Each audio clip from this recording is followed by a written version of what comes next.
So, hier mit uns heute Jeremy Jan nach einem toughen Sieg. Wie fühlst du dich nach dem Match?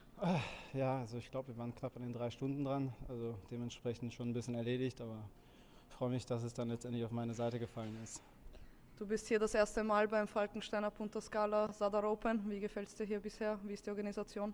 Also für mich ist alles super hier, man hat alles, was man braucht, das Hotel ist wunderschön, Essen super, Plätze sind erstaunlich gut, muss ich sagen. Also ich hätte das wesentlich schlechter erwartet, aber die sind richtig, richtig gut, muss ich sagen. Ansonsten, wie gesagt, super Turnier bisher, also für mich läuft es auch bisher ganz gut, deswegen glaube ich, dass es hoffentlich so weitergeht. Sehr gut, das freut uns. Wir haben noch ein kleines Geschenk für dich von der Firma Brita. Die kümmern sich um Wasserfiltration und ja, Minimierung des Plastikkonsums. Und ja, Ah, super. bitteschön.